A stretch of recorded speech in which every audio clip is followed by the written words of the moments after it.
No juu, niin, tässä videossa olisi ajatus käsitellä sitä, mikä mun näkemys on siitä, mikä tämän maapallon tämä ns. Nykytilanne kautta tästä taaksepäin jonkun matkaa on. Tämä on taas minun ajatus. Tulkitkaa omista lähteistä ja vastuu siirtyy kuulijalle, mutta tämäkin on tämmöinen ajatus, mikä on vaan purettava nyt nähtävästi ulos itsestä. Niin oikeastaan tähän kokonaisuuteen herättikin näin yhden videon, missä joku puhui jostain vanhasta historiasta siitä, että miten Anunnakit on tullut tänne maapallolle hallitsemaan.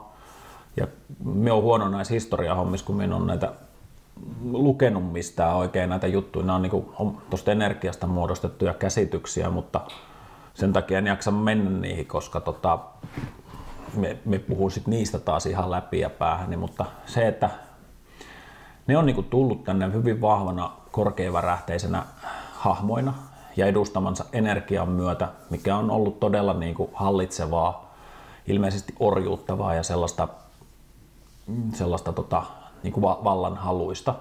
Se, että mikä ne on tänne tuonut, onko sekin sitä, että se on osa sitä kosmista sotaa tai jotain muuta, että niiltä on lähtenyt ns. Planeetaalta, niin kuin tänne on tullut muitakin katsomaan, että ilmeisesti, että olisiko paikkaa. Ja tästä energiasta on tullut semmoinen vuosituhansien saatossa semmoinen valta, tai miten vuosi on kymmeniä tuhansia vuosia, vaikea sanoa, mutta valtaenergia täällä, mikä just on se, että mitä ruokkii just nämä tietyt negaatiot, ahneus ja häikäilemättömyys ja mitä näin periaatteessa voisi ajatella, mitkä kaikki sitä on, ruokkii sitä energiaa ja koittaa pitää meidät tietyllä tavalla matalavärähteisenä, koska se energia vaan siitä saa voimaa. Ja meillähän on täällä ollut hyvinkin paljon tämmöisiä NS-valontuojia, mestareita, ketkä on koittanut omilla opeillaan auttaa meitä eteenpäin, että hei, kuunnelkaa mitä meillä on sanomista, että kenties karma seuraa teitä, että jos ette ota tässä elämässä tai muita vastaavia oppeja, että koittakaa ottaa koppi, mutta kun siellä on koko ajan taustalla se toinen energia, mikä on myös hyvin vahva ja kääntää tosi äkkiä sen negaation tämän hyvää tarkoittavan asian päälle ja mikä tekee sen taas, että se kääntää ihmiset toisiaan vastaan, mikä tietenkin taas ruokkii tätä dualismia koko ajan eikä päästä yhdeksi.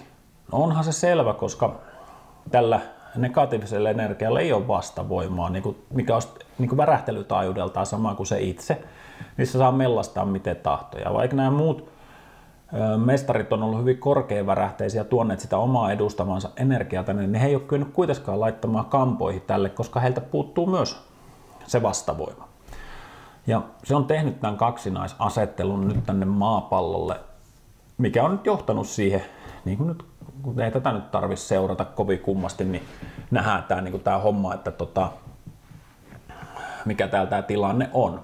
Ja toivottavasti tämä aikakausi nyt oikeasti loppuu, alkaa tästä oikeasti kääntymään parempaa päin, koska tuo on nyt niin selkeä tämä edellisellä videolla puhumani energia, niin tämä uusi, että se alkaisi tätä vastaan asettumaan.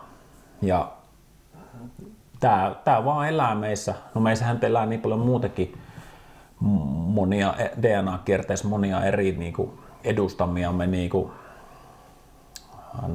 mikä tämä nyt voisi olla tämä termi tähteläissieluja tai muita, mutta että se on tietysti mikä on milloinkin valloillaan, mutta tämä on ollut niin vahva tämä NS Anunnakien edustama tämä entiteetti, että se on ottanut tosi pahasti täällä vallan ja se on nyt tullut tällä matkalla selväksi, kun on näiden tehtävien kautta olla, mitä onko se pääsemistä vai joutumista, mutta ollaan käyty katsomassa, että mitä kaikkea tämä energia on meille tehnyt, miten paljon se on blokannut täältä meiltä planeetalta tiettyjä toimintoja pois ja aiheuttanut sitä hallaa. Niin se on tullut vaan väkisin silmille se asia, että sitä ei voi kieltää enää itseltä, etteikö se olisi näin. Ja väitän, että kaikki, ketkä katsoo energiasta käsin, se alkaa tulemaan koko ajan enemmän ja enemmän silmille se asia, että sitä ei voi kiistää, että se on vaan täytyy käydä katsomassa siellä, että ei sitä kukaan meille tule tyrkyttämään eikä kukaan meitä tule siinä nyt silleen auttamaan, mutta että sieltä ne löytyy ne vastaukset, että Se on niin kuin nyt tämänhetkinen ajatus. Voihan se olla, että tämä mieli muuttuu tässä matkalla, kun tätä energiaa seuraa eteenpäin, mutta nyt jotenkin tuli semmoinen tunne, että nyt tietyllä tavalla tämä taustarakenne hahmottuu, että miten tämä maailmankaikkeuden niin kuin tämä energiasysteemi pyörii. Ja sen takia meillä on ollut niin hirveästi sitä erillisyyttä. Ja nyt mennään koko ajan kohti sitä ykseyttä, että aletaan energeettisesti ymmärtämään toisiamme.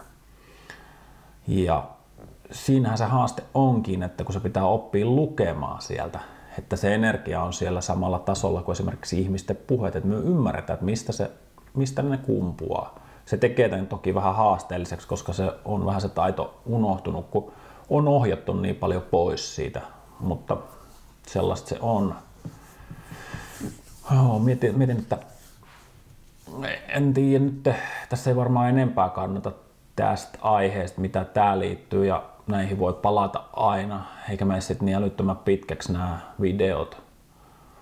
Ja mä voisin tuossa seuraavassa videossa käydä läpi vielä vähän ajatusta tuosta 3D-hommasta ja 5D-hommasta sitten vielä, että tehdään niistä vielä pari lyhyttä, niin niitä löytyykin sitten lisää sieltä. Ei muuta kuin moikka!